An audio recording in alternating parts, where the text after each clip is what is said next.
Shalom semua warga kerajaan. Makin mendekat pada perayaan Natal.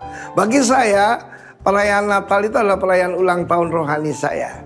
I was born again ketika saya serahkan hidup saya, minta Yesus masuk dalam hidup saya dan saya bertobat. Itu malam Natal tahun 79. Jadi usia saya, jasmani saya 74. Tetapi kalau usia daripada ini 46 tahun. Saudara yang kasih Tuhan, kita belajar seorang imam yang sederhana. Namanya Zakaria. Dia bersama istrinya dikatakan kedua-duanya tanpa cacat di hadapan Tuhan, tapi mereka tidak punya anak. Apa kunci untuk menerima berkat Tuhan? Kalau minggu lalu saya katakan itu kerendahan hati. Kalau di sini adalah ketaatan. Sebetulnya itu sama. Orang rendah hati pasti taat, orang taat pasti rendah hati. Ketika ditanya, siapa nama anak ini? Beri nama dia Zakaria seperti kamu. Karena dia akan keturunan imam. Dia namanya Yohanes. Tidak ada keluarga kita bernama begitu. Namanya Yohanes. Ketika dia melakukan apa yang diperintahkan oleh malaikat Gabriel, terlepaslah mulutnya, lidahnya. Lalu dia bernubuat. Indah sekali. The purpose of Christmas ada dalam nyanyian Zakaria. Dan nyanyian Zakaria diberi nama Benedictus. Benedictus adalah memberkati. Bless the Lord God of Israel. Terpujilah Tuhan Allah Israel. Saudaraku, blessed di sini banyak orang ingin diberkati Tuhan, tapi Zakaria dengan ketaatannya, dengan kerendahan hatinya, dia memberkati Tuhan. Dan dia memberitahu, dia akan visit kita, dia akan melawat kita dan membawa redemption.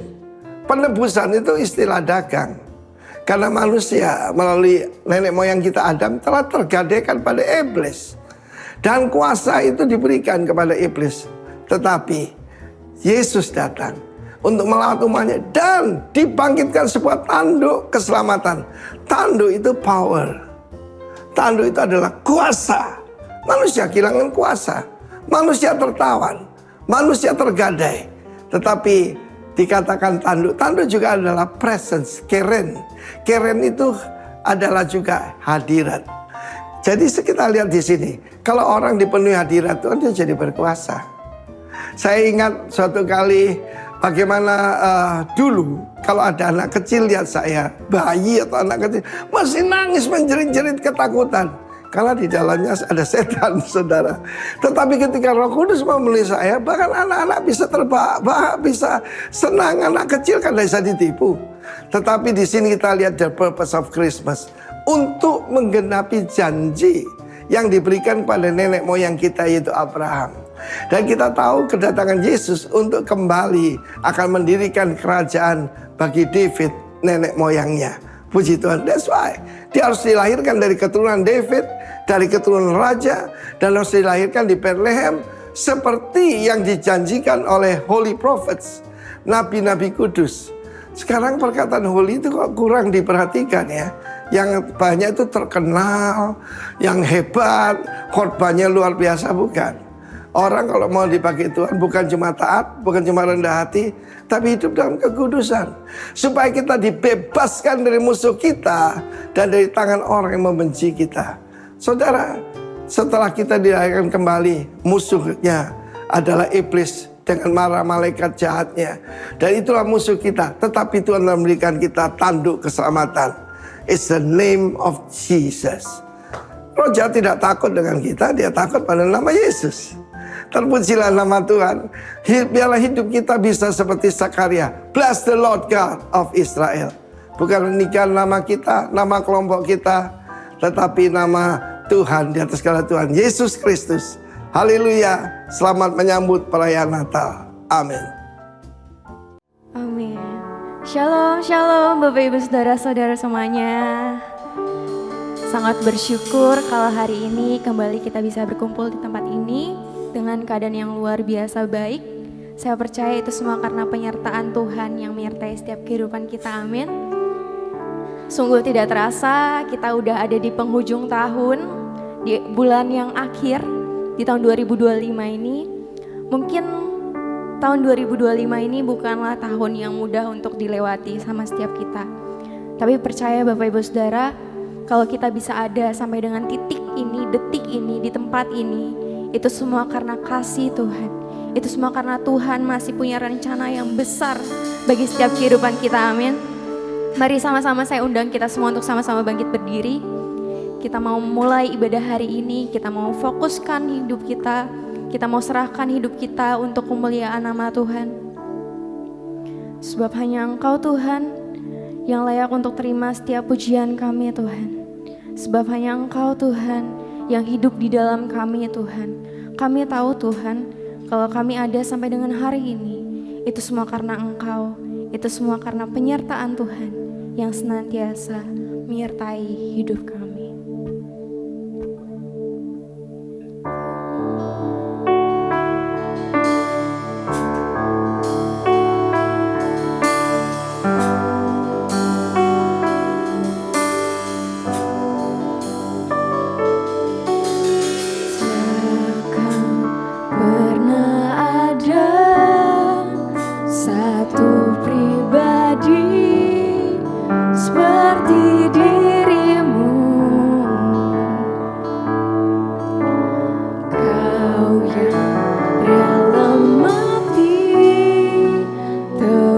Hidupku dan selamatkanku,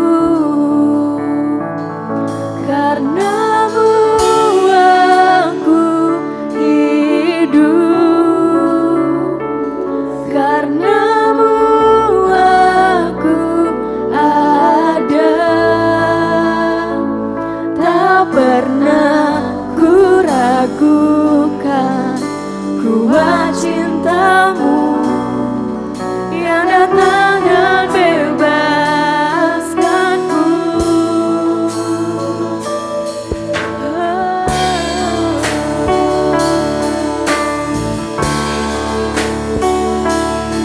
Tidak ada kasih yang lebih besar selain Engkau Tuhan. Takkan pernah ada satu pribadi seperti dirimu. Kau yang rela mati bagi kami Tuhan. Kau yang rela mati tebus hidupku dan selamatkanku. Karenamu aku hidup, karenamu aku ada. Tak pernah ku ragukan kuat cintamu yang datang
setiap rencana Engkau dalam hidup kami Tuhan. Kami tahu Tuhan kalau kami hidup itu semua hanya untuk kemuliaan-Mu. Itu semua untuk meninggikan Engkau Tuhan. Terima kasih Tuhan, terima kasih buat segala yang terbaik yang sudah Engkau rancangkan dalam hidup kami Tuhan. Tidak berhentinya kami mengucap syukur Tuhan buat semua yang sudah kami miliki hari ini Tuhan. Ampuni kami Tuhan kalau kami sering mengeluh apa yang kami miliki saat ini. Ajarkan kami untuk tetap bersyukur Tuhan. Ajarkan kami terus rendah hati Tuhan. Kalau kami hari ini, semua yang kami miliki hanya untuk Engkau. Terima kasih Tuhan, terima kasih. Kalau sebentar lagi kami akan meninggikan Engkau, memuliakan Engkau lebih dahsyat lagi Tuhan. Kiranya Engkau saja yang ditinggikan, Engkau saja yang disenangkan lewat setiap pujian kami Tuhan. Terima kasih Tuhan, terima kasih. Mari sama-sama yang siap untuk memuji Tuhan lebih dahsyat lagi. Sama-sama kita katakan amin. Siap untuk memuji Tuhan lebih dahsyat lagi, amin Bapak Ibu Saudara. Amin. Mari kasih tepuk tangan yang meriah buat Tuhan, karena Dia Tuhan yang termulia dan juga termegah, amin.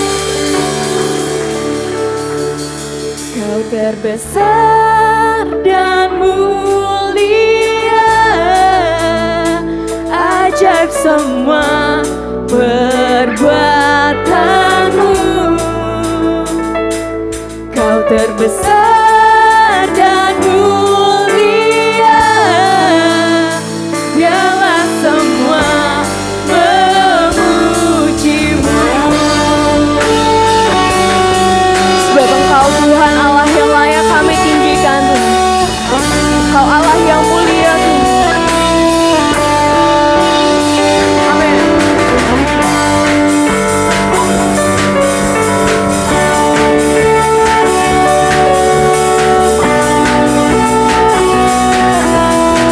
Mari sama-sama katakan. Senang hati aku memuji, senang jiwa aku bernyanyi, karena Roh-Mu ada dalamku Tuhan.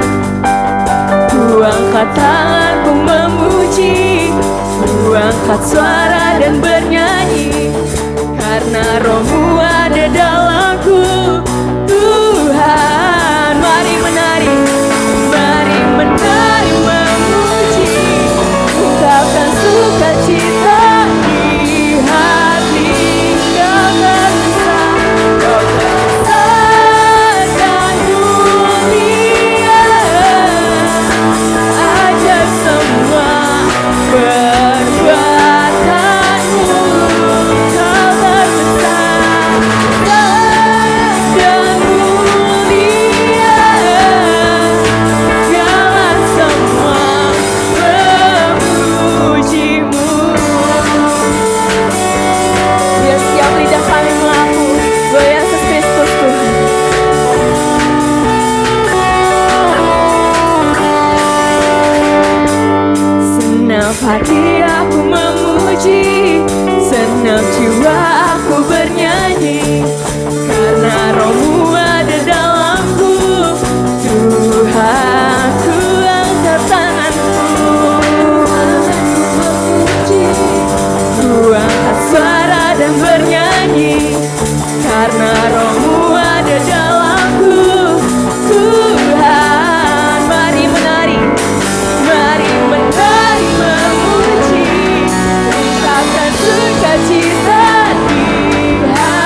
besar, nama-Mu yang termulia Tuhan. Ini kerinduan hati kami. Pagi hari ini kami mau bawa hati kami. Kami mau serahkan seluruh hidup kami hanya dalam tangan-Mu Tuhan. Ini kesukaan hati kami, ini kekuatan hidup kami, yaitu mengikut Yesus seumur hidup kami. Selamanya kami ingin mengiring Engkau Tuhan. Engkau semakin bertambah dan aku semakin berkurang. Kami buka hati kami Tuhan. Hanya Kau yang memenuhi hati kami. Hanya Kau yang bertahta di hati kami, di hidup kami. Ambil alih Tuhan seluruh hidup kami. Semua tentang-Mu, semua tentang Engkau Tuhan. Mengikut Yesus. Haleluya.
karya dalam hidup kami Tuhan.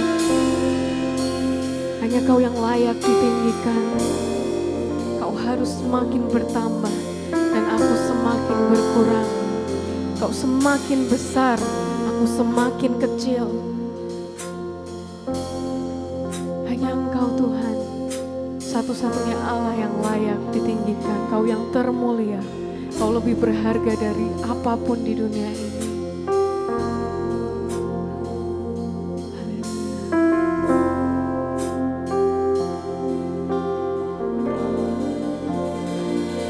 Oh Tuhan Yesus, kerinduan hatiku, mutiara tak ternilai harta milikku, keindahan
anugerahnya mampu jadikanku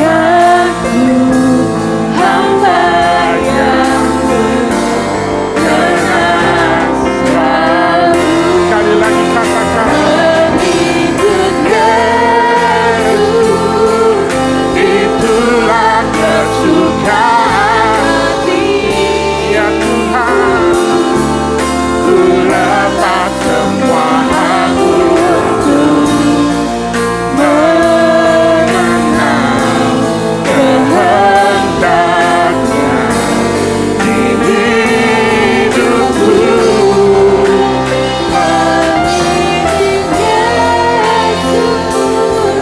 Itulah kekuatan hidupku. Ku yakin anugerahnya mampu jadikanku hamba yang berkenan selalu. Ku yakin anugerahnya mampu jadikanku hamba yang berkenan selalu. Ku yakin anugerahnya mampu jadikanku hamba yang berkenan selalu.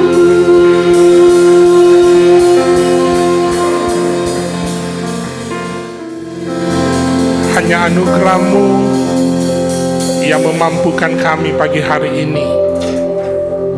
Hanya kasih karunia Tuhan yang sungguh berlimpah yang memampukan kami hari ini untuk kami terus menjadi hamba yang setia, mengiring-Mu, mengikut-Mu Tuhan. Sekalipun badai cobaan itu tidak berhenti, tapi kami mau berkata dengan kekuatan daripada-Mu Tuhan, kami mau tetap setia untuk mengiring-Mu. Terima kasih Bapa. Jadikan kami hamba-hamba-Mu yang setia Tuhan.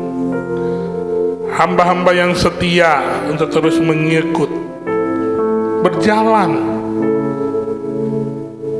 sampai pada akhirnya, sampai pada garis finish, kami terus didapati setia oleh Tuhan. Terima kasih untuk semuanya pagi hari ini Bapa. Bertahtalah,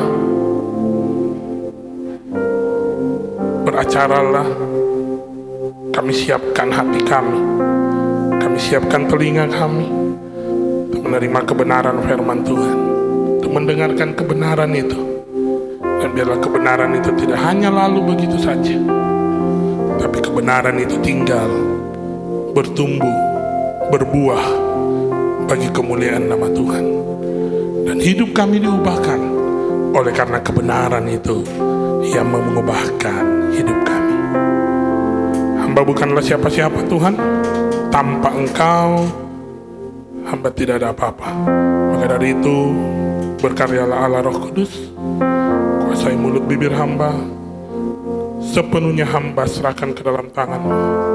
Tuhan yang berdaulat, Tuhan yang beracara, dan Tuhan yang berperkara pagi hari ini. Tidak ada yang lain, hanya kuasa-Mu yang bekerja pagi hari ini Tuhan.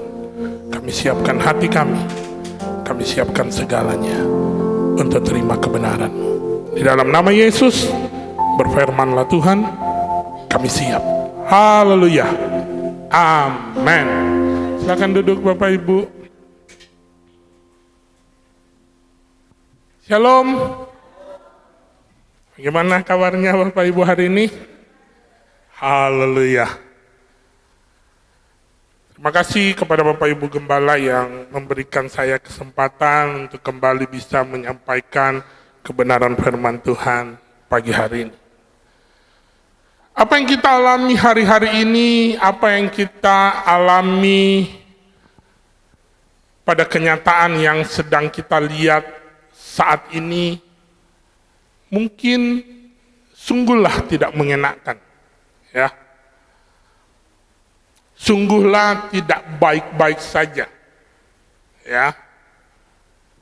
Banyak orang memprediksi segalanya itu bahwa ini akan begini, ini akan begini, ini akan begitu dan sebagainya. Tapi memang kalau kita lihat bahwa tanda-tanda akhir zaman itu sudah semakin nyata dan sudah semakin dekat, ya. Kita lihat bencana, ya, saudara-saudara kita yang Sumatera Barat, Sumatera Utara dan Aceh, ya, yang begitu dahsyat, ya, yang katanya kalau kita lihat berita itu melebihi tsunami yang lalu, ya. Begitu dahsyat banjir bandang yang terjadi di 3 provinsi itu, ya. Yang sampai hari ini kita lihat ya masih terus terjadi pemulihan. Tapi seringkali juga kita melihat bahwa di samping bencana yang ada, ya, perang antara bangsa dengan bangsa yang sampai hari ini pun belum selesai. Ya, kalau kita lihat antara Rusia dan Ukraina itu sampai hari ini, ya. Dan ternyata setelah kita lihat prediksinya orang pertama kan, ya ini hanya sebentar lah dan sebagainya. Tapi tahukah itu ternyata sudah 3 tahun 9 bulan, ya. Dimulai tahun 2022, ya, antara konflik Rusia Ukraina itu, ya. Dan apa yang terjadi sampai hari ini sepertinya tidak ada titik temu juga, ya, karena 2 kelompok besar yang bersitegang, yang mendukung Ukraina dan mendukung Rusia itu 2 blok kubu yang lumayan superpower, ya. Bahkan orang memprediksi ini bisa perang dunia ketiga katanya, ya. Karena begitu besar dukungan Eropa ke Ukraina, tapi yang mendukung Rusia pun bukan negara yang sembarangan, ya. Ternyata yang mendukung Rusia itu Korea Utara dan RRT, ya, bukan sembarangan. Nah, yang kita lihat bahwa tidak baik-baik saja, ya, keadaan orang memprediksi tahun depan juga akan berlanjut dan semakin tidak baik-baik saja. Nah, kalau kita berbicara hari akhir, hari Tuhan, ya, akhir zaman, ya, bagaimana kita harus mempersiapkan segalanya. Kita masuk di minggu yang kedua itu, makanya judul sharing kebenaran firman Tuhan saya pagi hari ini, jagalah pelitamu, ya.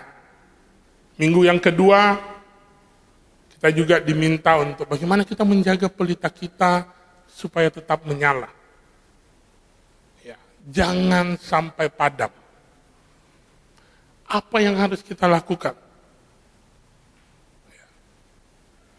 Bahkan kalau kita baca di dalam apa yang Rasul Paulus tuliskan di dalam 2 Timotius, ya, di dalam 2 Timotius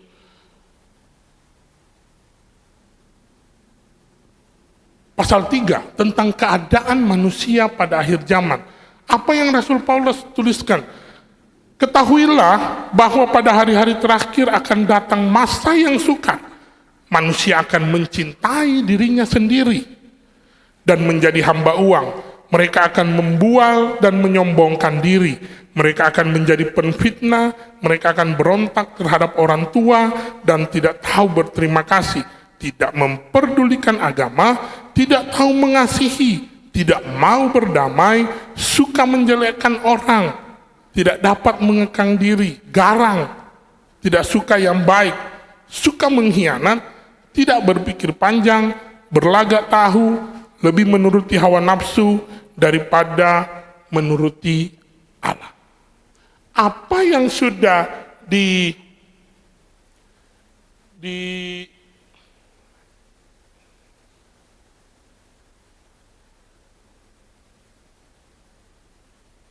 apa yang sudah ditulis oleh Rasul Paulus buat jemaat di Timotius, bahwa ini loh keadaan manusia pada akhir zaman.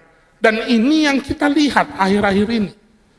Ya, kasus yang paling viral hari ini, ada seorang streamer ya yang menghina suatu suku, ya. Dan dengan waduh, saya tuh lihat videonya, ini orang ini sadar apa tidak, itu yang saya tidak tahu tuh. Ya, tapi apa yang Rasul Paulus tuliskan? Orang hari-hari ini itu tidak berpikir panjang. Ya, lakukan dulu, viral dulu, habis itu minta maaf. Selesai. Orang tidak memikirkan ini nanti bagaimana, apa yang akan terjadi, apa yang harus saya kerjakan. Tidak. Pokoknya diomongkan dulu, ya. Bahkan kalau kemarin kita lihat, saya melihat medsos itu berseliweran tentang itu, sampai rumahnya didatangi loh. Serem itu, serem banget, ya. Bahkan ada yang santet dan sebagainya lah, ya. Walaupun video permintaan maaf, klarifikasi itu sudah disampaikan di media sosial, tapi banyak orang tetap tidak terima. Nah, hal-hal yang begini nih yang Rasul Paulus ingatkan, bahwa ini loh keadaan manusia akhir-akhir zaman ini. Bahwa tanda-tanda Tuhan datang itu akan semakin dekat pada saat kita akan melihat hal-hal yang ini. Ya. Bagaimana kita lihat banyaknya yang lalu kita lihat ada muncul ajaran Kristen progresif yang begitu heboh, ya. Ya sebenarnya ya namanya kekristenan itu harus ada progresifnya, ya. Tapi bukan berarti progresif itu berlawanan dengan apa yang firman Tuhan sampaikan. Kan tidak bisa. Ya. Banyak orang murtad. Banyak orang yang meninggalkan iman mereka demi ya ketenaran mungkin. Tapi ya inilah kondisi yang sedang kita hadapi hari-hari ini. Bahwa menunjukkan apa yang Rasul Paulus tuliskan, bahwa keadaan manusia pada akhir zaman, hari Tuhan itu semakin dekat. Ya itu memang hari ini terjadi. Ya. Itu hari ini kita lihat.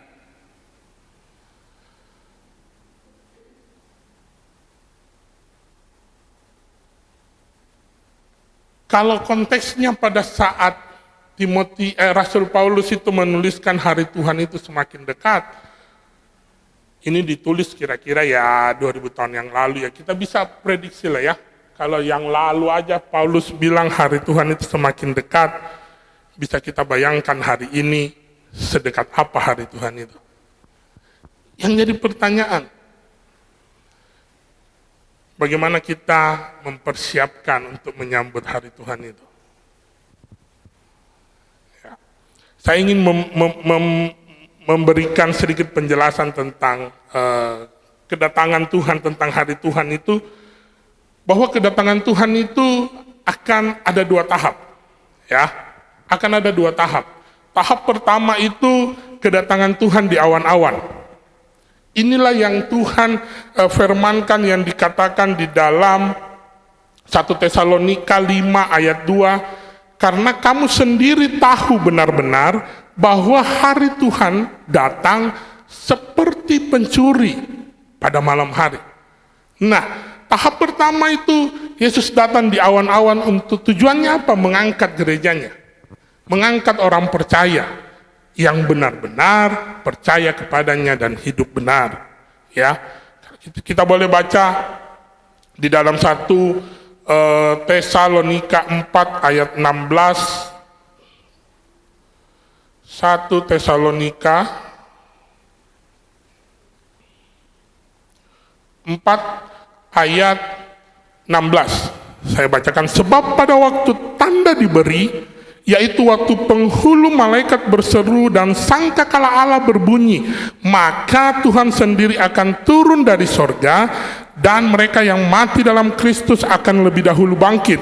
Sesudah itu kita yang hidup, yang masih tinggal, akan diangkat bersama-sama dengan mereka dalam awan menyongsong Tuhan di angkasa. Demikianlah kita akan selama-lamanya bersama-sama dengan Tuhan. Ya. Jadi kedatangan Tuhan tahap pertama akan dibagi dua tahap. Tahap pertama dia akan datang di awan-awan, tujuannya mengangkat gerejanya, orang-orang percaya yang percaya benar-benar kepadanya. Ya. Inilah yang dikatakan bahwa hari Tuhan itu akan datang seperti pencuri.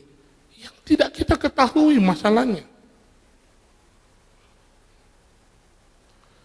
Nah, setelah tahap pertama ini barulah masa kesesakan 7 tahun itu terjadi.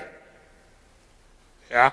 Dan setelah masa kesesakan 7 tahun itu barulah tahap kedua, Tuhan datang menjejakkan kakinya di bumi ini. Ya, itu yang biasa orang bilang second coming. Ya, kalau yang tahap pertama orang bilang rapture, pengangkatan. Ya. Nah, tahap kedua ini Yesus datang benar-benar menjejakkan kakinya di bumi. Seperti apa yang Sakaria 14 pasal 4 tuliskan. Sakaria 14 ayat 4, pada waktu itu kakinya akan berjejak di Bukit Zaitun yang terletak di depan Yerusalem di sebelah timur. Bukit Zaitun itu akan terbelah dua dari timur ke barat sehingga terjadi suatu lembah. Ya. Dan Wahyu pasal 1 ayat 7 berkata gini, lihatlah, ia datang dengan awan-awan dan setiap mata akan melihat dia, juga mereka yang telah menikam dia, dan semua bangsa di bumi akan meratapi dia. Ya, amin. Ya. Setiap mata akan melihat dia. Artinya pada tahap kedua ini Tuhan datang menjejakkan kaki di bumi, semua orang akan melihat dia, dan tujuannya datang untuk penghakiman atas dunia ini. Nah, isu yang ingin kita sama-sama pelajari pagi hari ini bukan kapan Tuhan datang, ya, karena sekali lagi Alkitab jelas-jelas menuliskan hari Tuhan itu datang seperti pencuri. Ya, kita tahu kalau orang masuk ke rumahnya kemalingan, masuk pencuri, emang dia tahu kan? Tidak ada yang tahu gitu loh. Ya, seandainya dia tahu, ya dia sudah siap-siap. Ya, dia sudah siap-siap. Yang ingin kita sama-sama lihat bahwa dari dahulu begitu banyak orang tahu bahwa hari Tuhan itu datang seperti pencuri, tapi banyak juga orang yang terus memprediksikan hari Tuhan itu kapan datang. Saya coba merangkum beberapa peristiwa, kejadian, orang memprediksi hari Tuhan itu datang. Bayangkan dimulai, ternyata setelah saya lihat bahwa dimulai dari tahun 156. Ya, tahun 156. Montanus didukung nabiya karismatik bernama Priscilla dan Maximilia. Nah, kalau kita lihat ini nabi-nabi palsu, ya, tahun 156 dia memprediksi bahwa hari Tuhan itu akan datang. Kiamat itu akan datang di tahun 156. Tapi apa yang terjadi? Tidak terjadi apa-apa juga. Ya, buktinya sampai hari ini kan tahun 2025 nih. Ya kan? Selanjutnya tahun 500, Hippolytus seorang teolog dengan perhitungan matematis, dia berhitung secara matematis, secara matematika, ilmu pasti, bahwa tahun 500 itu Tuhan datang. Tapi apa yang terjadi? Tidak terjadi juga. Terus 1 Januari di tahun 1000, sidang oikumene di Eropa. Ya, ini begitu banyak terjadi kekacauan di Eropa karena saking takutnya orang hari Tuhan itu datang. Tapi apa yang terjadi? Lagi-lagi ini tidak terjadi. Tahun 1260 Joachim dari Fiore juga memprediksikan ya bahwa di tahun ini Tuhan akan datang. Dan lagi-lagi tidak terjadi. 21 Maret 1843 ya, William Miller. William Miller ini kalau saya coba cari tahu siapa William Miller ini, ternyata dia salah satu pendiri aliran Advent. Ya.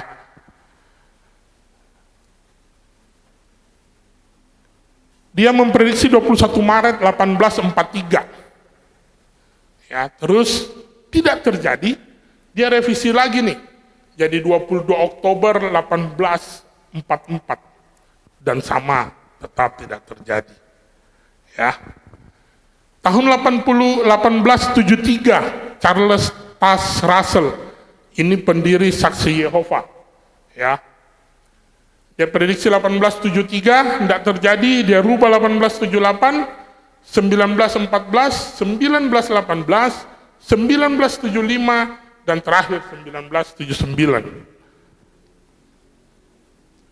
Tahun 1972, seorang tokoh Children of God, David Bird, dia memprediksi tanda Tuhan datang itu karena ada komet di langit katanya. Ya, tidak berhenti sampai situ.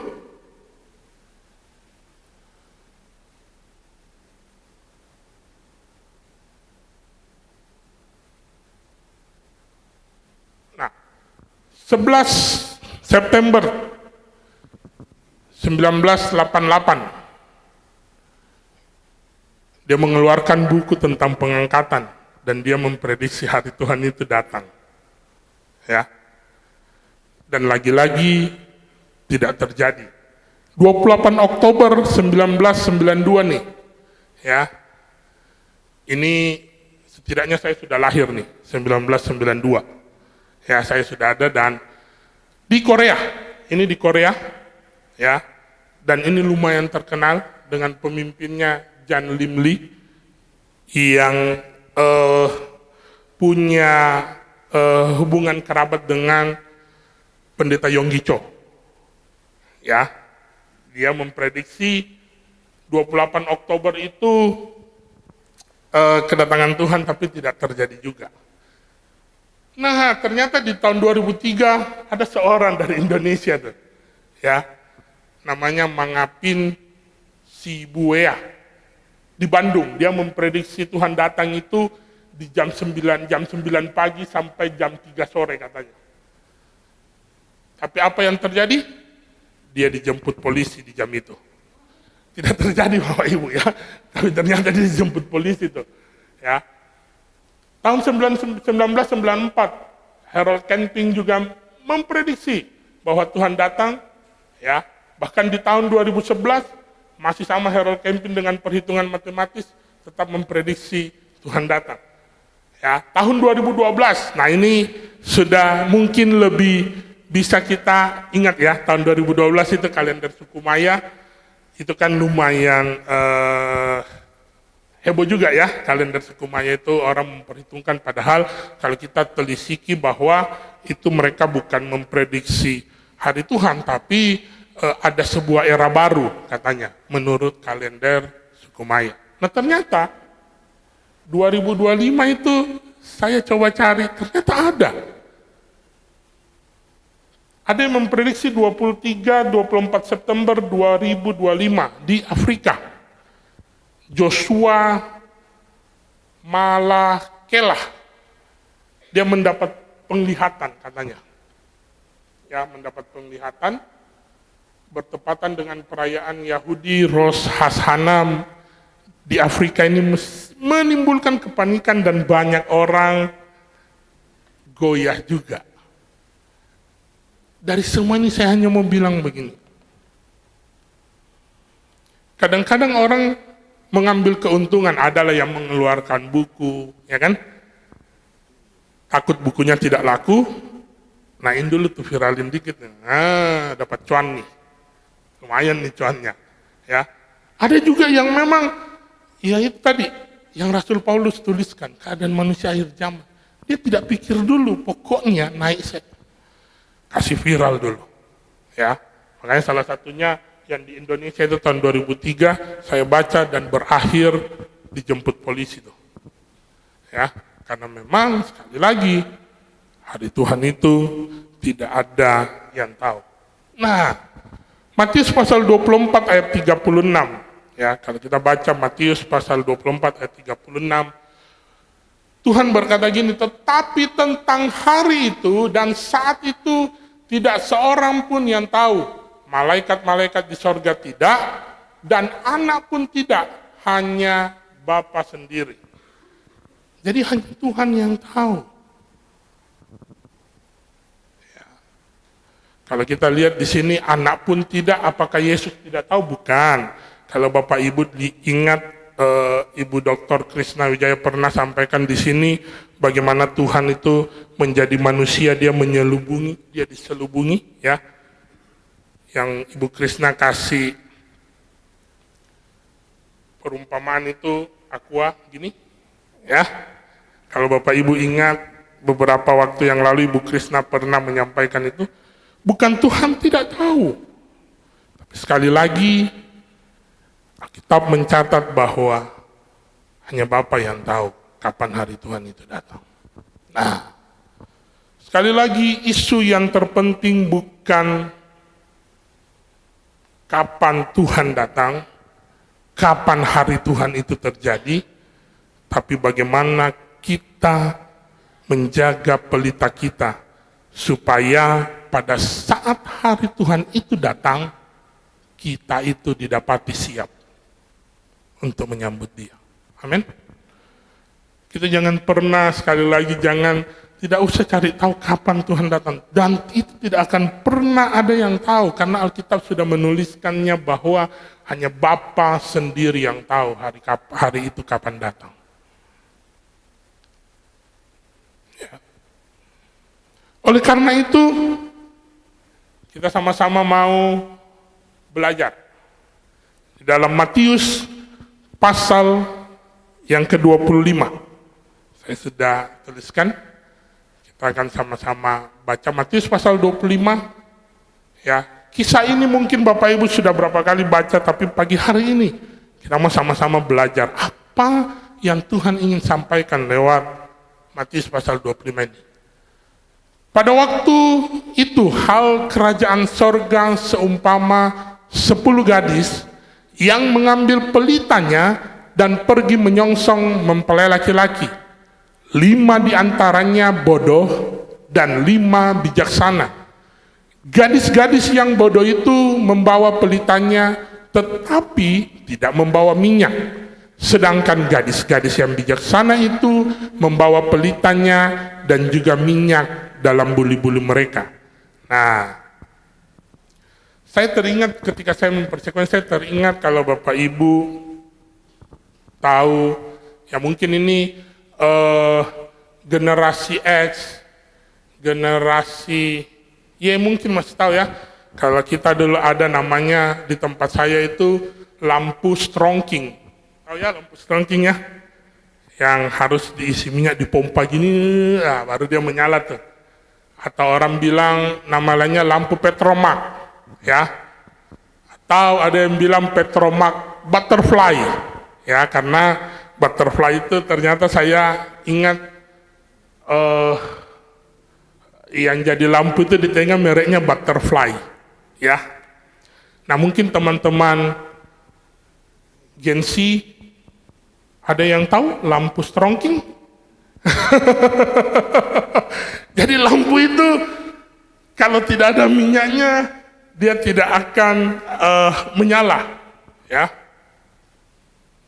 Selain terang, di Makassar itu kadang orang musim hujan dia nyalakan lampu strongking, dia ambil penutup ayam itu, tahu dia taruh di tengah, dia keringkan bajunya karena itu panas kan, lampu itu panas gitu lah.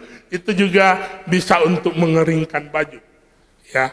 Nah pelita itu kayak gitu, kalau dia tidak ada minyaknya dia tidak akan bisa nyala.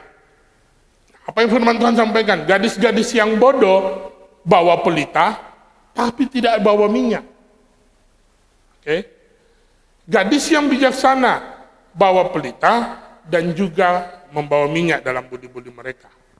Ayat 5, tetapi karena mempelai itu lama tidak datang-datang juga, mengantuklah mereka semua lalu tertidur. Waktu tengah malam terdengarlah suara orang berseru, mempelai datang, song-songlah dia. Gadis-gadis itu pun bangun semuanya, lalu membereskan pelita mereka. Gadis-gadis yang bodoh berkata kepada gadis-gadis yang bijaksana, berikanlah kami sedikit dari minyakmu itu, sebab pelita kami hampir padam. Tetapi jawab gadis-gadis yang bijaksana itu, tidak, nanti tidak cukup untuk kami dan untuk kamu. Lebih baik kamu pergi kepada penjual minyak dan beli di situ. Akan tetapi, waktu mereka sedang pergi untuk membelinya, datanglah mempelai itu dan mereka yang telah siap sedia masuk bersama-sama dengan dia ke ruang perjamuan kawin, lalu pintu ditutup. Kemudian datang juga gadis-gadis yang lain, gadis-gadis yang bodoh tadi setelah membeli minyak, dan berkata, Tuan, Tuan, bukakanlah kami pintu. Tetapi ia menjawab, aku berkata kepadamu, sesungguhnya aku tidak mengenal kamu. Karena itu berjaga-jagalah, sebab kamu tidak tahu akan hari maupun akan saatnya.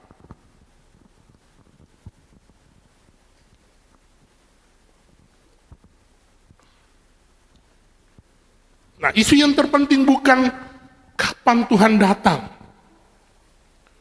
Tapi yang saya mau bilang, kita mau belajar. Jadilah bijaksana. Orang yang bijaksana itu orang yang selalu siap, orang yang selalu punya kesiapan. Ya. Sekalipun dia tidak tahu kapan hari itu datang. Kita lihat 5 gadis yang bijaksana itu bawa pelita, dia bawa cadangan minyak. Sedangkan gadis yang bodoh itu hanya bawa pelita dan tidak membawa cadangan minyak. Padahal minyak itu pasti akan habis. Ya. Kita harus selalu siap. Hidupmu pastikan hari ini engkau punya cadangan minyak. Supaya apa? Pelitamu tetap menyala. Supaya pelitamu itu jangan padam. Ya. Apa sih yang harus kita lakukan? Yang paling utama kan bagaimana hari-hari ini orang-orang kalau ditanya apa sih yang harus kita kerjakan, apa sih yang harus kita lakukan?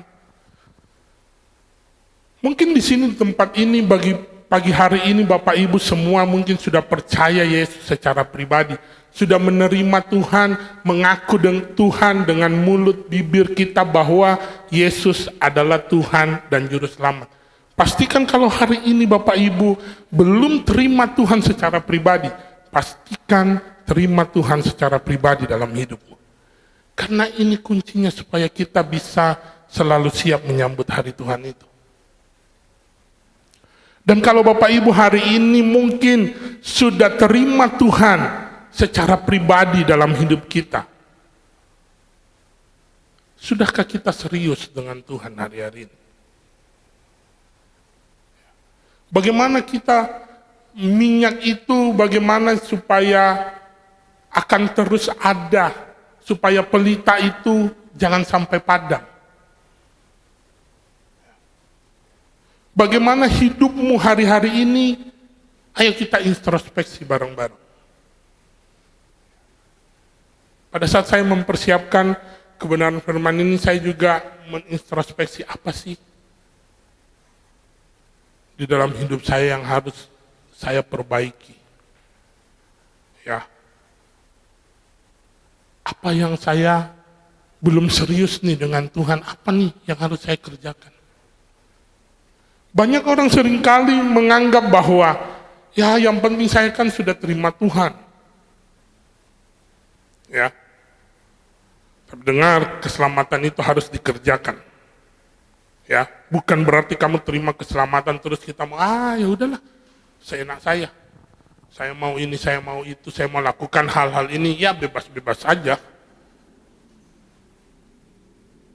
Ya.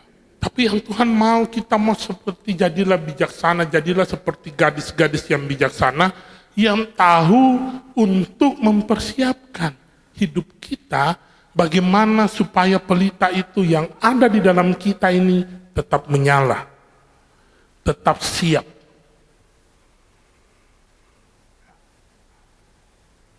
Bagaimana hari-hari ini hidupmu, hubunganmu dengan Tuhan? Ayo kita cek. Ya. Tidak kebetulan ini sudah minggu kedua menjelang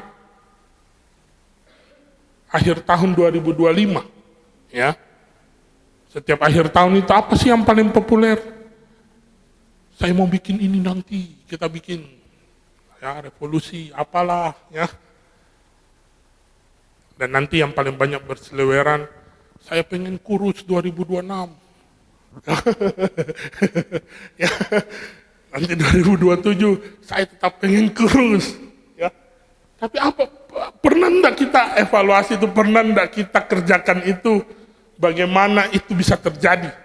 Tidak sekedar kita tulis, tidak sekedar kita hanya itu jadi angan-angan impian gitu. Ya. Saya mau bilang, ayo. Seperti tadi saya bilang, kekristenan itu harus progresif, harus maju. Ya, jangan ketinggalan zaman juga. Bagaimana? Tapi itu tadi, jangan sampai menabrak kebenaran firman Tuhan. Ya. Kalau hari ini hubungan kita rasa, oh iya, hubungan saya dengan Tuhan masih Senin Kamis. Ayo diperbaiki Senin, Selasa, Rabu, Kamis, Jumat, Sabtu, Minggu. Ya. Kalau kita masih merasa Senin Kamis, ya diperbaiki. Karena masalah kesiapan itu masalah pribadi kita dengan Tuhan. Itu tidak bisa diwakilkan. Ya. Seperti kalau kita baca tadi di dalam ayat yang ke-8 ini, bagaimana gadis-gadis yang bodoh itu berkata kepada gadis-gadis yang bijaksana, berikanlah kami sedikit dari minyakmu itu, sebab pelita kami hampir padam. Saya mau bilang bahwa berbicara kesiapan itu, berbicara tanggung jawab, ini bukan hal yang harus dibagi. Ini hal pribadi kita dengan Tuhan. Kalau kita sudah menerima tanggung jawab, kita tahu bahwa apa yang harus kita lakukan sebagai anak-anak terang. Ayo kita lakukan. Ya. Ayo kita lakukan. Bangun hubunganmu yang lebih baik dengan Tuhan. Ya. Bagaimana caranya? Ya paling gampang kan kita bangun hubungan ya. Kita punya jam doa, kita rajin untuk baca Alkitab. Ya. Tuntunan itu, Kingsword itu sudah memberikan kita tuntunan yang paling baik untuk dalam setahun kita menyelesaikan pembacaan Alkitab itu. Kalau Bapak Ibu tiap hari Kingsword yang dikirim di grup ya, Bapak Ibu ikuti setiap hari, itu begitu dari 1 Januari sampai 31 Desember itu selesai tuh pembacaannya satu Alkitab.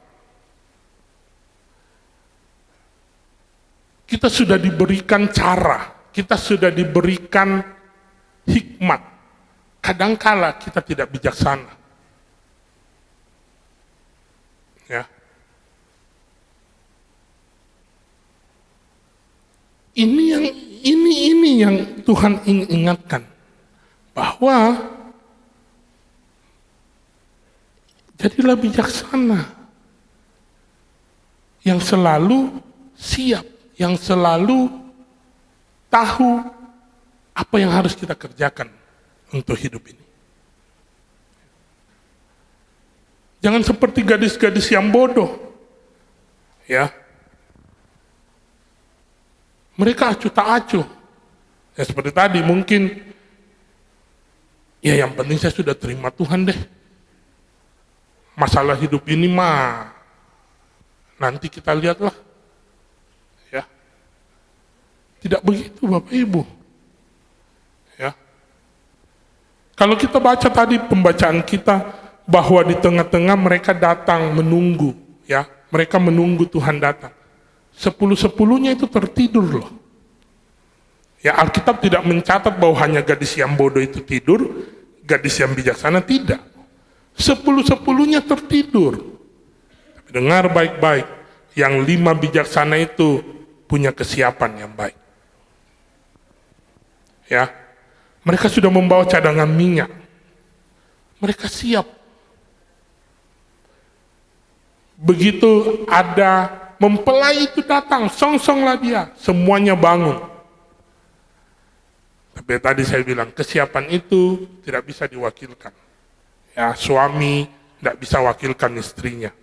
Istri tidak bisa wakilkan suaminya. Orang tua tidak bisa wakilkan anaknya. Karena ini berbicara bagaimana pribadi kita, hubungan kita dengan Tuhan. Ya. Saya juga sadar sebagai orang tua yang punya anak, bahwa tidak gampang memang, ya, tidak gampang.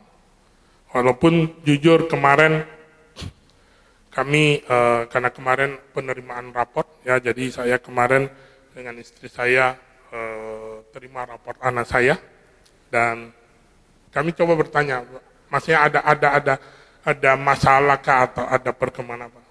Tahu gurunya ngomong, wah, kami tuh kagum katanya dengan Elois, kebetulan Elois yang pertama kami ambil raportnya. Dia bilang, bagaimana sih anak ini bisa begitu nice katanya, ya. Bagaimana sampai dia ngomong gini, dia bertanya suaminya, ini gimana ya mereka didiknya bisa anak ini jadi begitu nice. Terus kami berdua ngomong dengan Miss-nya. Enggak juga sih Miss ya. Kami juga sadar kami itu bukan orang tua yang sempurna, ya. Tapi kami juga setidaknya kami bangga dengar hal itu kalau Miss-nya ngomong, wah anakmu itu nice banget gitu, ya. Malah mereka bertanya-tanya bagaimana. Terus mereka tanya, bagaimana caramu didik gitu loh, ya. Bisa bagi enggak tipsnya? Ya kami juga bingung gitu loh, apa yang mau dibagi, kami biasa aja, ya. Didik anak itu biasa aja, bahkan jujur secara manusia itu kami juga kadang punya ketakutan tersendiri, ya. Kalau Bapak Ibu mungkin lihat saya ini, saya tidak tahu anak-anak itu kadang kalau lihat saya mungkin kok garang banget katanya ya, apalagi kalau saya tidak senyum gitu, terus anak-anak lihat saya kayaknya takut semua gitu loh, ya. Jujur dalam hati kecil saya kadang itu berpikir gini, waduh, apakah saya ini terlalu keras dengan anak saya gitu loh, ya. Saya didiknya mungkin terlalu keras atau bagaimana gitu loh. Jujur itu jadi pertanyaan juga dalam diri saya gitu loh, ya.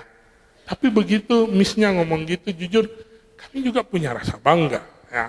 Kami belajar untuk terus mendidik kedua anak kami itu ya sesuai dengan apa yang Tuhan mau, ya. Ya walaupun ya kami juga kadang dengan ton yang tinggi, ya, tonnya mungkin ya 2 oktav lebih tinggi dari orang pada umumnya, ya.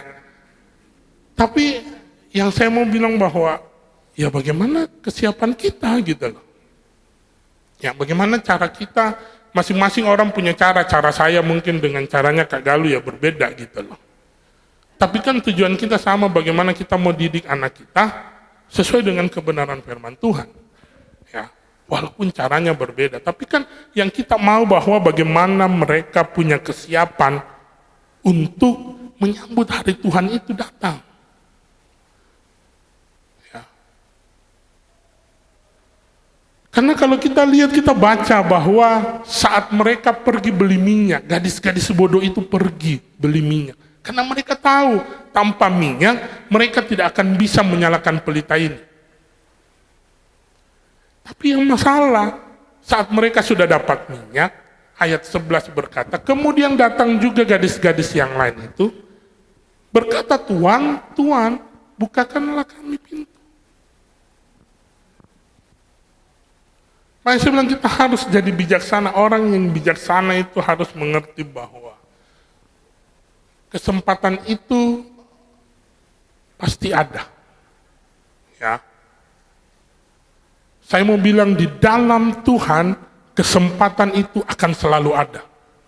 Tapi yang jadi pertanyaan, pada saat kesempatan itu ada, kita siap apa tidak? Ya. Kesempatan itu diberikan Tuhan kepada 10-10-nya, tidak hanya kepada 5 gadis yang bijaksana. 10-10-nya diberi kesempatan.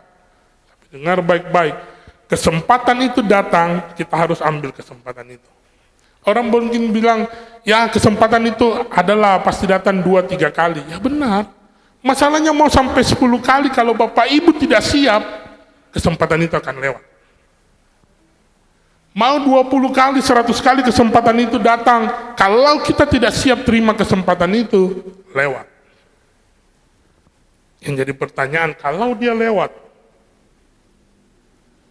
tetapi ia menjawab, aku berkata kepadamu, sesungguhnya aku tidak mengenal kamu. Apa yang bisa kita buat? Kesempatan itu lewat, kita selalu berdoa, Tuhan berikan saya ini, berikan ini. Tapi kadang-kala kita tidak sadar kesempatan itu ada di depan mata. Karena kita tidak siap. Dari itu, mari Bapak Ibu, yang membedakan orang bijaksana dan bodoh bukan pelitanya, tapi minyaknya. Karena bagaimana cara kita hidup akan menentukan apakah kita layak masuk dalam perjamuan kawin yang Tuhan siapkan. Hari ini bagaimana caramu hidup? Bagaimana caramu melakukan apa yang Tuhan mau? Bagaimana caramu mengerjakan kebenaran firman Tuhan yang Tuhan inginkan? Ya. Itulah yang akan membuat kita layak atau tidak masuk dalam perjamuan yang Tuhan siapkan. Sekali lagi, kita jangan terpana dengan kapan Tuhan datang. Karena hari itu, saya pastikan tidak akan ada seorang pun tahu. Alkitab sudah mencatatnya, tidak ada seorang pun tahu. Tapi hari ini, kita mau belajar mempersiapkan hidup kita. Mempersiapkan segalanya. Ya. Apa yang kamu bisa lakukan? Kalau hari-hari ini kita merasa hubungan kita dengan Tuhan mungkin sudah semakin jauh. Ya. Kita tidak lagi punya waktu-waktu khusus untuk berdoa bersama dengan Tuhan. Kita mungkin tidak punya waktu kesempatan untuk merenungkan kebenaran itu. Ayo kembali. Lakukan itu. Bangun mezbah itu. Ya. Kalau hari-hari ini kita merasa, wah, saya kayaknya lebih sibuk nih, lebih diberkati, terus kita lupa dengan Tuhan. Saya mau bilang, ayo, kembali. Ya. Introspeksi diri kita masing-masing. Supaya apa? Pada saat hari itu datang, kita ini siap. Kita ini siap. Ya. Tuhan tidak dapati, kita tidak siap. Amin. Saya undang pemain musik dan tim pemuji.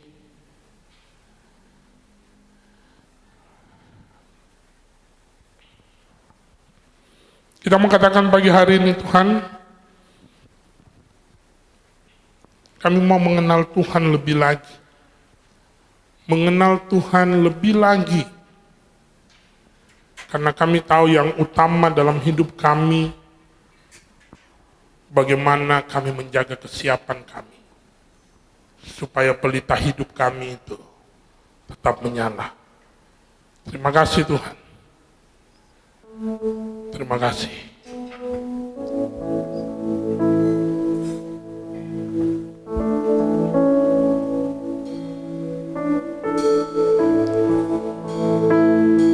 Terima kasih.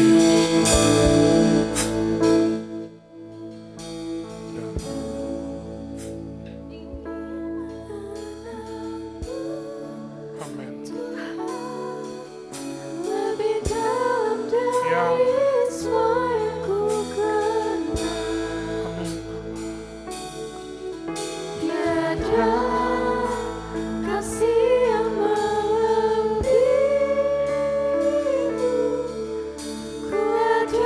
Ku ada untuk menjadi penyembahmu. Dan ku Ingin mengenalmu Tuhan lebih dalam dari semua yang ku kenal. Tiada kasih yang melebihimu. Ku ada untuk menjadi penyembah. Saya undang kita semua bangkit berdiri. Dan ku ingin mengenalmu Tuhan lebih dalam dari semua yang ku kenal. Tiada kasih yang melebihimu. Ku ada untuk menjadi penyembahmu. Dan ku ingin mengenalmu Tuhan ya. lebih dalam dari semua yang ku kenal. Amin Tuhan. Tiada kasih yang melebihimu. Ku ada untuk menjadi penyembahmu. Mari kita renungkan kebenaran firman Tuhan pagi hari ini. Sejauh mana kesiapan kita menyambut hari Tuhan itu? Sejauh mana pribadi hidup kita siap untuk menyambut kedatangannya? Mungkin masing-masing kita berkata bahwa setiap orang berbeda-beda, mempunyai masalah masing-masing.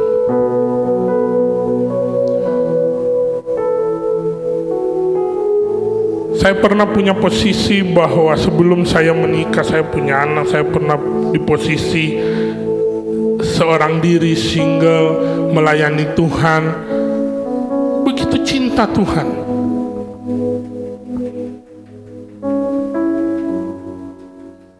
Setelah memasuki dunia kerja, saya punya dengan sebuah macam kesibukan, kerjaan dan sebagainya.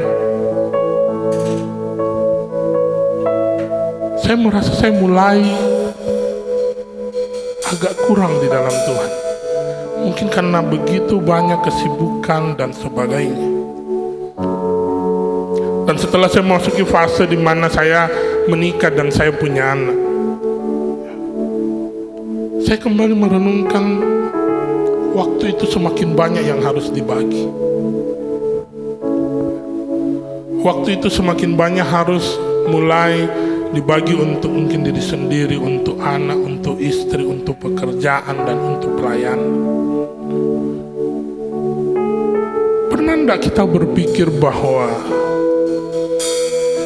dengan segala kesibukan, dengan segala apa yang kita hadapi hari-hari ini,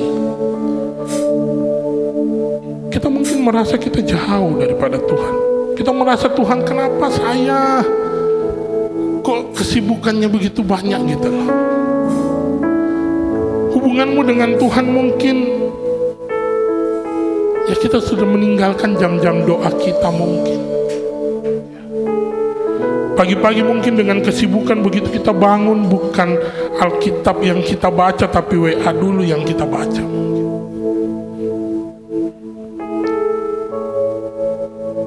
Mungkin anak-anak yang ada yang Tuhan karuniakan itu mungkin menyita waktumu. Tapi saya mau bilang pagi hari ini, yang Tuhan inginkan bagaimana kesiapanmu untuk menyambut kedatangannya. Hari Tuhan itu semakin dekat, semakin dekat. Pastikan hidup kita itu siap. Saat Dia datang, kita didapati siap dan tetap punya iman yang benar kepadanya.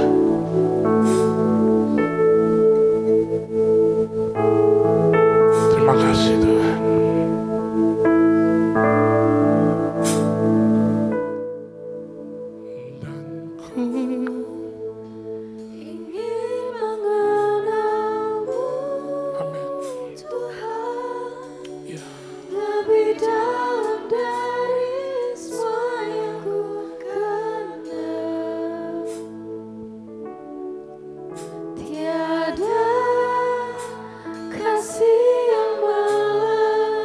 Ku ada untuk menjadi penyembahmu.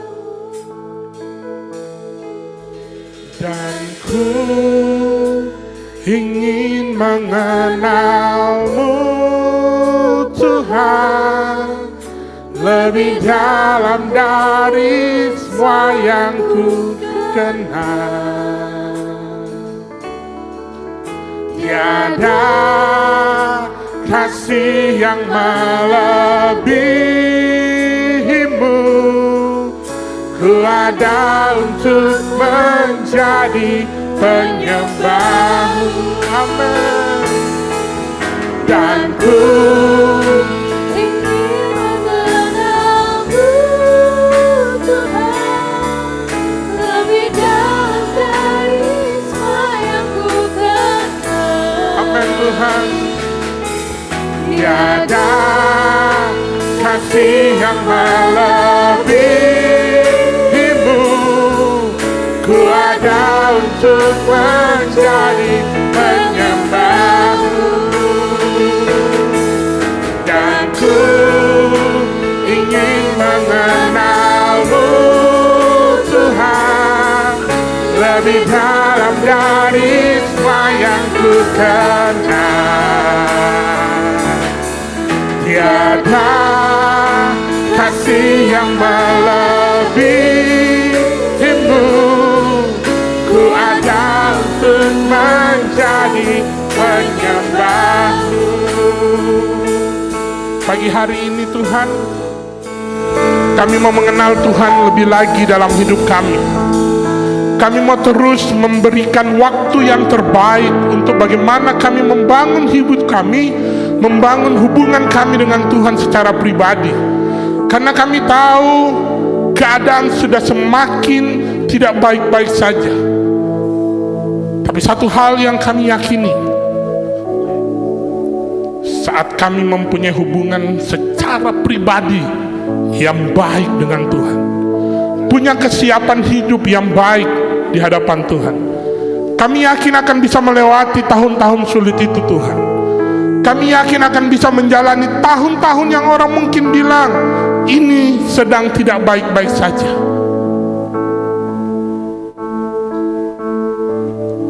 Dan biarlah pagi hari ini kami mengintrospeksi hidup kami.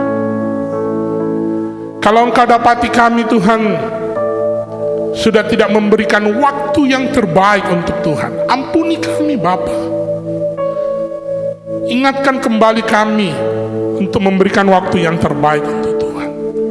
Membangun hidup kami dengan sebuah kesiapan yang baik, agar kesempatan itu datang, kami tidak terlewat. Agar kesempatan itu datang, kami bisa meraihnya Tuhan. Kami bisa mengambil kesempatan itu. Dan agar Tuhan dapati kami tetap siap sedia pada saatnya nanti. Sekalipun kami tahu godaan itu semakin besar, godaan dunia ini semakin besar, sekali lagi kami mau berkata, kami punya Tuhan yang jauh lebih besar dari setiap godaan itu.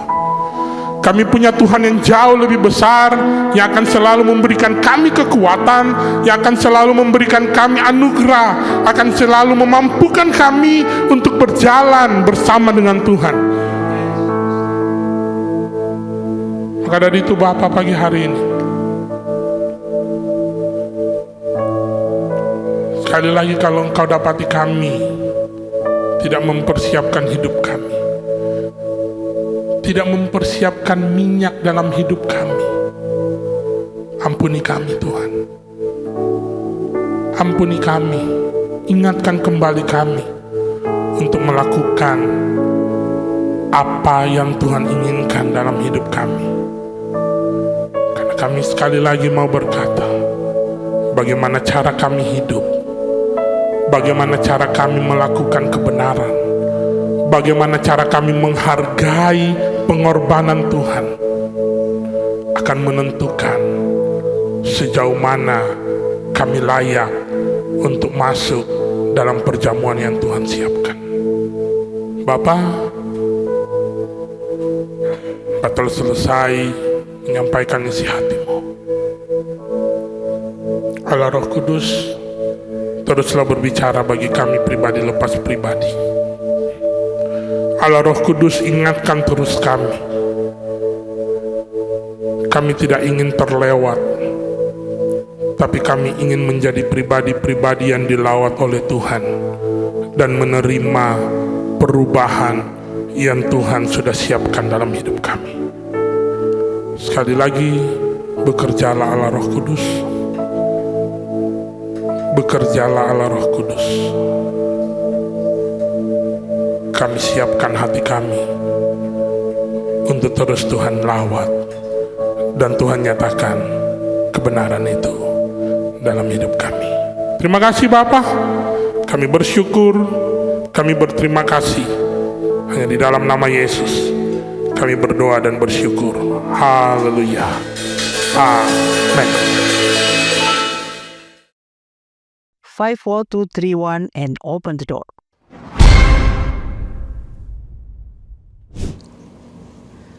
Shalom warga kerajaan, selamat datang di Rock News Podcast. Senang menyambut Bapak Ibu Saudara hari ini di ibadah hari ini. We are glad you home. Pada kesempatan ini kita punya tamu spesial dari Kota Atlas tapi di bawah. Halo, shalom. Shalom warga kerajaan. Tamu kita dikenal dengan orang yang light, bahkan light sekali. Orang yang mengasihi, orang yang berintegritas, diberkati, rendah hati, dan menjunjung tinggi kebenaran. Puji Tuhan. Saya punya beberapa pertanyaan nih. Pertanyaannya apa tuh Bang Radis? Yes. Bang Radit? Banyak orang berpikir bahwa gereja itu hanya sebuah gedung. Kemudian pulang, terus ibadah selesai. Nah, menurut Anda, ibadah gereja itu apa sih? Kalau menurut gue, beribadah itu sama dengan kita berkomunitas dengan orang lain ya. Yep.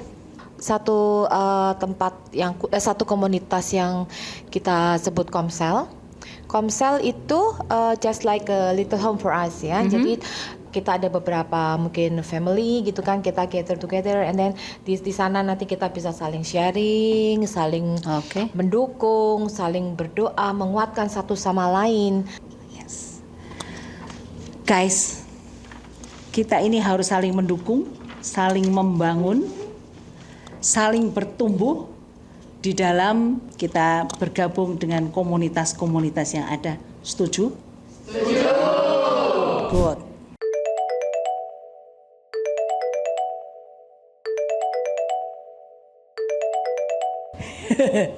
Insight-nya keren banget nih. Belajar dari mana lu? Puji Tuhan gue mengikuti Kingdom Training di hari Rabu minggu ketiga setiap bulannya. Jadi gue bisa mengenal karakter Kristus lebih lagi. Yakin dan gue bisa mengenal value tempat di mana gue bertumbuh di gereja kita, GPI Rock Semarang. Dan juga setiap Jumat ada kegiatan doa di gereja. Di setiap Jumat itu kita saling berkumpul, kita berdoa untuk bangsa dan negara kita, ya kan? Lalu untuk kota kita, untuk gereja kita. Yang gue tekankan nih, jangan sampai lu lupain doa ya dalam kegiatan lu sehari-hari, dari lu bangun pagi, siang sampai malam, sampai besoknya lagi. Doa itu harus jadi nafas hidup orang beriman. Lu setuju? Setuju ya guys? Setuju. Sip. Setuju juga ya. Kalau menurut lu pelayanan di gereja tuh mesti gimana cuy?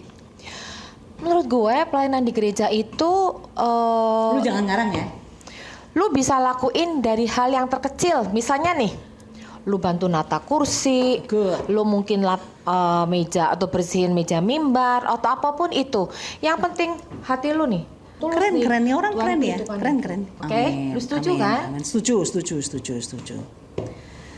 Jadi bagi tetangga yang ingin melayani Tuhan, jangan ragu, segera hubungi kontak person berikut ini.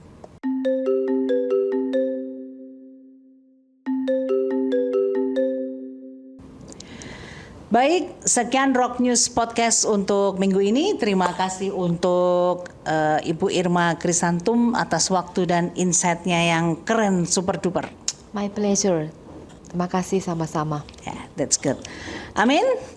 Semoga kita semua diberkati Tuhan lebih-lebih lagi, dan penonton semua di podcast ini bisa menjadi berkat untuk masing-masing dan berdampak bagi sekitar. Sampai jumpa di podcast berikutnya.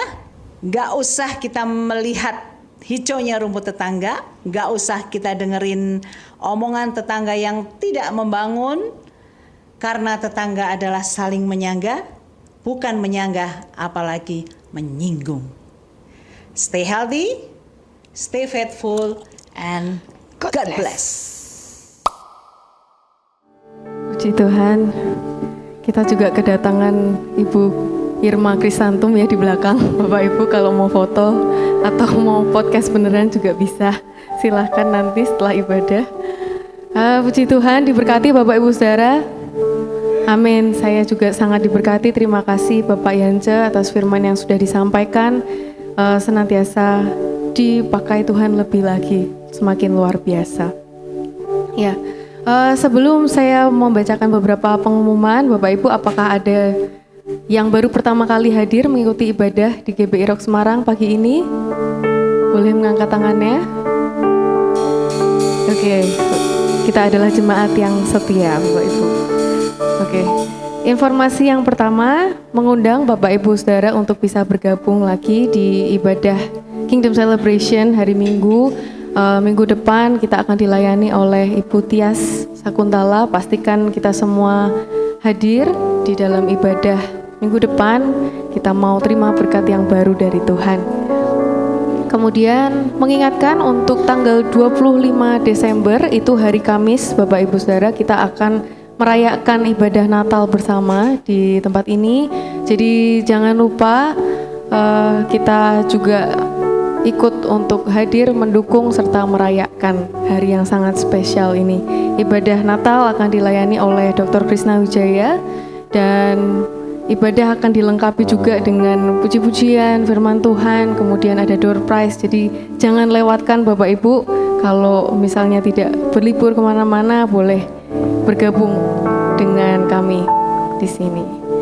Oke, kemudian informasi persembahan, Bapak Ibu Saudara bisa menggunakan dua cara. Sudah ada amplop persembahan dan kotak persembahan di belakang, bisa memberikan secara manual Kemudian ada barcode QRIS juga di belakang.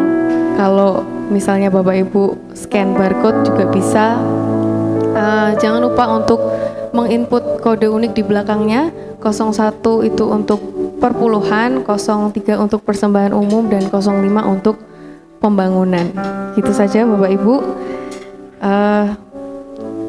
Mari kita berdoa untuk persembahan kita dan nanti akan ditutup oleh Bapak Gembala. Saya undang kita untuk bangkit berdiri bersama-sama.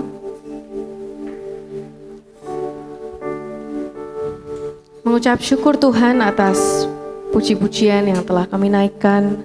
Kami mengucap syukur atas firman-Mu, kebenaran-Mu pada pagi hari ini yang telah menguatkan setiap kami, mengingatkan setiap kami untuk menjaga pelita kami Tuhan.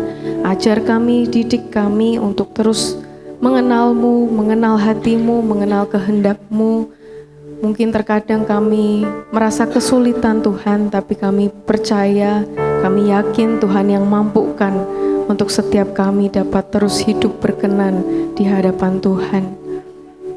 Kau berkati lebih lagi Tuhan hamba-Mu Bapak Yance yang telah menyampaikan kebenaran akan firman-Mu. Kau senantiasa pakai hidupnya lebih lagi melalui pekerjaannya, melalui pelayanannya, melalui apapun yang Tuhan percayakan dalam hidupnya Tuhan, menjadi saluran berkat bagi banyak orang, menjadi saksi Kristus yang hidup. Dan Kau sendiri yang akan menuntun, menyertai, melindungi setiap langkah hidupnya. Kau bawa naik dan naik di dalam segala aspek hidupnya. Bahkan Kau berkati kesehatannya, berkati juga keluarganya Tuhan. Semua Kau memegang kehidupannya erat dalam genggaman tangan Tuhan. Terima kasih Tuhan, terima kasih. Terima kasih atas penyertaan Tuhan, terima kasih atas pemeliharaan Tuhan atas hidup kami. Berkat Tuhan yang kami terima dalam hidup ini, kami ingin mengembalikannya Tuhan hanya bagi kemuliaan Tuhan. Kami ajar kami terus Tuhan untuk memberi yang terbaik bagi Tuhan. Kami ingin memberikan dengan penuh sukacita. Kami ingin memberikan dengan kesetiaan kami Tuhan, karena kami percaya setiap berkat yang kami terima itu semua berasal dari Engkau dan semua kembali untuk kemuliaan nama-Mu. Terima kasih Tuhan, terima kasih. Hanya di dalam nama-Mu kami berdoa mengucap syukur. Haleluya. Amin.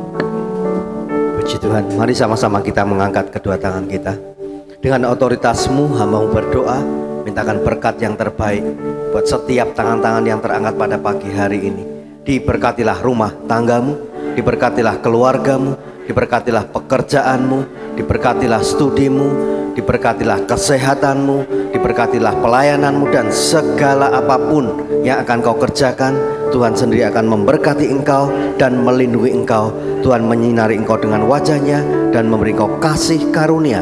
Bahkan Tuhan sendiri akan menghadapkan wajahnya kepadamu dan memberi engkau kasih dan damai sejahtera. Terima kasih Bapa, kami bersyukur di dalam nama Tuhan kami Yesus Kristus. Dan semua yang percaya sama-sama kita katakan amin.